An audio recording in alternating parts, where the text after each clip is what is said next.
Good morning. The title of the devotional today is Things I Don't Believe. Now, normally you would think I would start out in a positive way, saying, This is what I believe. I'm looking at it from a different way. I'm talking this morning about things I don't believe. It's an unusual way of approaching one's philosophy, theology, creeds, beliefs, and other areas of thought. Normally, the approach would be to declare, This is what I believe. And to be sure, the statement of things in which you don't believe would be and would normally be a preface to what you do believe. Let's take our thought one step further. Because a person does not believe in a statement, does not make that statement untrue or false. And the reverse is also true. For instance, for a person in the 14th century to declare that he believes that the world is flat, not round, doesn't mean really that the world is flat. It just looks flat to him. And there may be millions of people in the world right now whose world from their perspective is flat. But we know because we've had people over our world, over our sphere, look back and we have seen the sphere that we live on, is round. Well, but to things I don't believe. I do not believe that God is in control of our world or the people of our world. The news reports almost daily tell of events which are terrible, almost unimaginable. More than 300 Nigerian schoolgirls have just recently been abducted in Zamfara, Nigeria.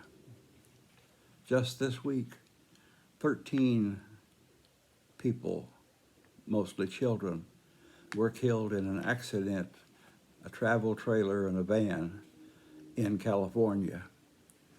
Was God in control of those events? No. The question has to be asked and answered. Was God in control of those?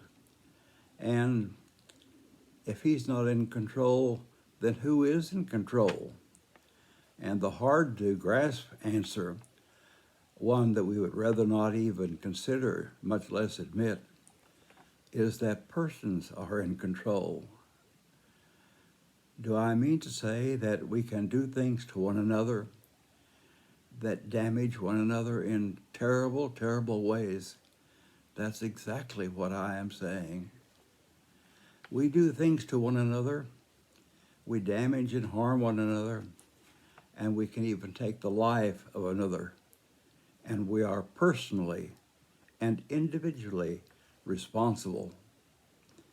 And God allows us to wield that much power. How dare God give us that much power? But God does. God allows what God does not will. Another example. I know Paul says it, but I don't believe it. In Romans 8:28, there is a statement with which I continue to wrestle. And in thinking it through, the difference in the translations and versions seems to be primarily in which one you believe is the subject of the sentence. The King James Version, all things work together for good to those who love God. The other translation, other way of reading it, in a number of translations and versions is God works in all things for good. I do not believe that all things work together for good. It doesn't seem to be true in what I know of history, of the Holocaust, for instance, Hitler, so forth, all things work together for good? No. God allows us to do things to one another that we should never do. I do believe that God works within persons for good, always. But we can say no. We can say no to God's guidance. We do have the power to go against God's will, God's purpose, God's desires, and mostly God's love.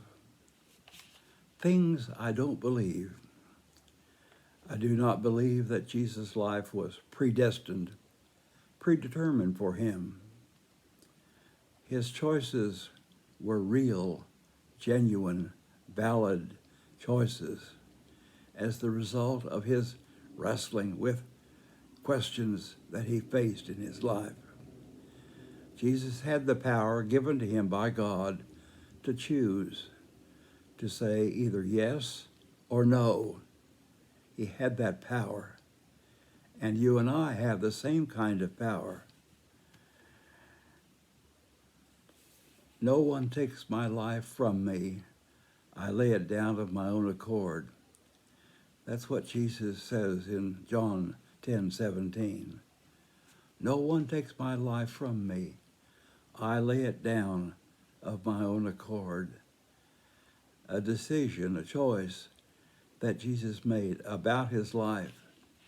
And you and I have continual choices, decisions to make about our lives and how we're going to live them, sometimes on a very daily kind of basis. When Jesus is in the Garden of Gethsemane, a genuine battle took place within him. If possible, let this cup pass from me. Nevertheless, not my will, but thine be done. Could Jesus have said no? Most certainly. Could he have come down from the cross when he was taunted by those people? Could he have? Did he have the power?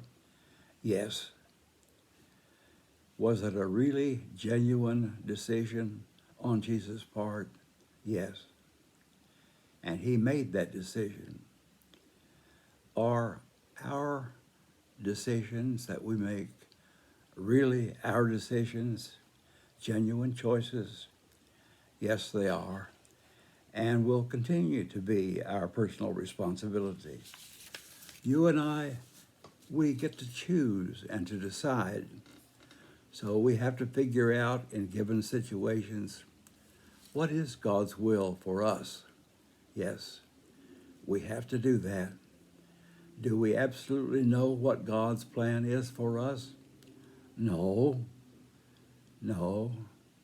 Or do we have the personal responsibility of thinking through, wrestling with, trying to, in any given situation, doing what we believe God and Christ want us to do, want you to do, want me to do? I do believe that the answer has to be a resounding yes. We have the choice. And through prayer, the presence of Jesus in our lives, the help of the Holy Spirit, we will choose and decide, and we will follow God's leading, God's love, and his Son, our Christ.